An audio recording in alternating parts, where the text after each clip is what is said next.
हमारे देश को जो है आज ये गौरव का दिन आया है हमारे देश के लिए।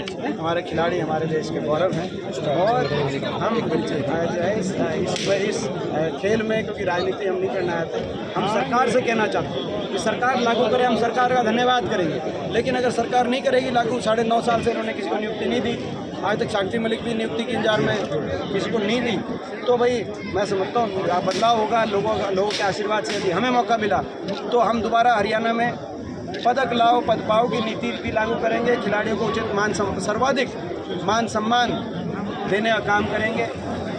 मैं पूछना ये इसमें आज कोई मैं समझता हूँ कोई राजनीतिक प्रश्न नहीं है, लेकिन एक प्रश्न ये भी है, गुजरात मॉडल की बात करती है भाजपा।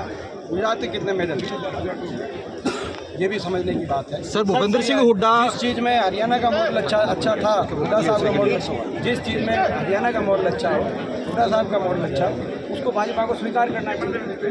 सर भूपेंद्र सिंह हुड्डा द्वारा जो है एक फॉर्मूला बताया गया है कि 5 डिप्टी सीएम में सीएम बनाएंगे, और उसको लेकर जो है कुमारी शैलजा जी ये कह रही हैं कि इसमें कौन सा फार्मूला और किसने बनाया, और वो तो खुद अधिकृत नहीं है। इस प्रकार का बयान जो कुमारी शैलजा उन्होंने जो जिसने बयान दिया, आप उन्हीं से पूछिए। सर उदय भान जी से और दीपक बाबरिया जी से आपको संगठन विस्तार के लिए कोई बातचीत है, वो ये कब तक जिला संगठनों की जो लिस्ट है वो तैयार? इलेक्शन 24 लगातार संगठन का विस्तार हो रहा है। जब कांग्रेस पार्टी को ठीक लगता है तब उनका संगठन का विस्तार करते हैं। कांग्रेस पार्टी अपने मीडिया के प्रश्नों से नहीं या बीजेपी के प्रश्नों से नहीं, अपने खुद के हित को देख के चलती है।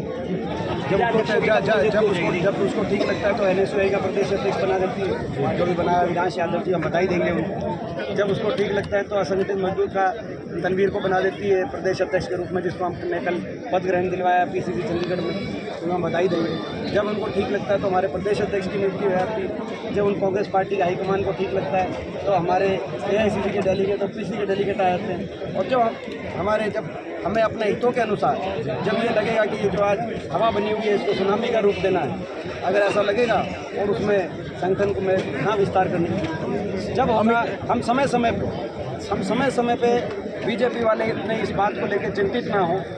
कांग्रेसी संगठन हमारा गांव घर में संगठन है, और बाकी जो हमारे जिलों के और उनकी बात है, समय समय पर उनको झटके हम देते रहेंगे, अपने संगठन का विस्तार करते। अमित शाह के दिल्ली को किस तरह देख रहे हैं? अमित शाह रोहतक में थे, उनकी क्या था बड़ी रोहतक में आधे अमित शाह जी आए, बाबा बालकनाथ को उन्होंने प्रत्याशी वो बनाया है विधानसभा का। उसमें तो भाई कोई वो आए केंद्रीय गृह मंत्री हैं, जो है वो आए, उसमें तो मठ है वो, उसमें हमारे सबकी आस्था जुड़ी है, उस मठ में वो जाएँ, उसका स्वागत है। लेकिन मगर बड़ी रैली का क्या है सर? इंडियन बड़ी रैली तो सर राज्यसभा सांसद रामचंद्र जांगड़ा में बड़ी रैली के बारे में हमें कोई जानकारी नहीं। रामचंद्र जरूरत है, कोई प्रभाव नहीं पड़ेगा सर? नहीं, आपने कहा ना बड़ी आए हैं बड़ी, तो वो बड़ी का क्या था? हम ये कह रहे हैं कि पुराण गांव के हमारे इस बेटे ने देश में हमारे देश को स्वर्ण पदक दिलाकर हॉकी जैसे खेल में पूरे देश को ऐसा गौरव देने का काम किया। हमें अपने खिलाड़ियों पे गर्व है, और इस बात पे भी गर्व है कि लगभग 35-40 मेडल हरियाणा के खिलाड़ी लेके आए हैं। ये जो 107 है, इसमें से ये हरियाणा के लिए बड़े गौरव की बात है, हरियाणा के लिए बड़ी गौरव की बात है। और सुमित का तो मेडल जो है हमारी हॉकी की टीम ने ओलंपिक में भी लिया, गौरव लिया, और मैं समझता हूँ कि आगे भी बार हमें अवसर दें, हम यहाँ पे आए। इस अवसर पे हम सरकार से कहना चाहते हैं कि सरकार खेलों के प्रोत्साहन, खिलाड़ियों के प्रोत्साहन की नीति को दोबारा से लागू करे हर देश में, और हर खिलाड़ी का पदक लाओ पद पाओ के नीति के अनुसार भावना से हर खिलाड़ी को स्वर्णिम रोजगार के अवसर मिले, उचित मान सम्मान। सर योगेश्वर दत्त की बात की, बबीता फोगाट की बात की, मन से और उन्होंने DSP है कांग्रेस सरकार में वो लगाया, लेकिन अब वो बीजेपी में वो चले गए, उसको लेकर किस तरह की प्रतिक्रिया वो आपकी? कोई प्रतिक्रिया नहीं।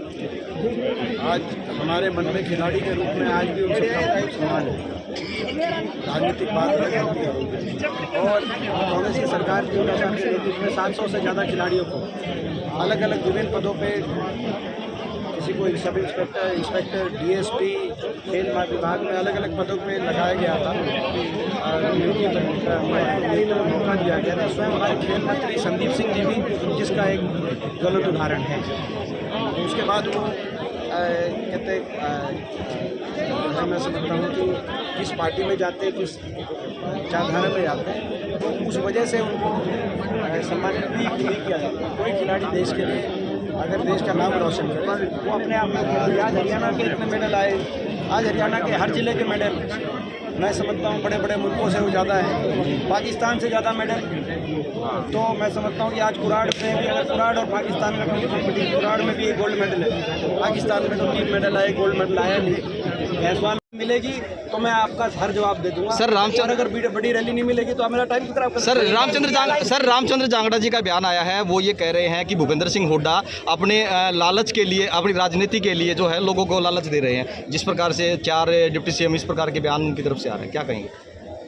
नहीं, इसमें क्या उनको कोई कहते वो इसके खिलाफ हैं क्या? जो भी पूछ रहे हैं, क्या वो इनके जो हुड्डा साहब ने जो घोषणा करी उस बात उसको उनका ये है संकल्प ये नहीं होने देंगे, या क्या उनका मतलब? वो ये कह रहे हैं कि अपने जो है राजनीति को आगे बढ़ाने के लिए इस प्रकार से जो लालच दे रहे हैं। उनके उसके जो है उन्होंने जो कहा है वो 2019 में हुड्डा साहब ने सर इंडिया और उस बात पे हुड्डा साहब अपनी बात पे रहते हैं, लेकिन जो पूछ रहे हैं क्या वो उनके खिलाफ हैं? मैं उनसे पूछ सर इंडिया अलायंस को लेकर भारतीय जनता पार्टी के जितने भी नेता हैं वो हमलावर है वो होते हुए नजर आते हैं कि इंडिया अलायंस अब वो नहीं चलेगा जब तक चुनाव आएगा, टूट कर बिखर जाएगा। चलो तो समय बताएंगे उन लोगों के हाथ में।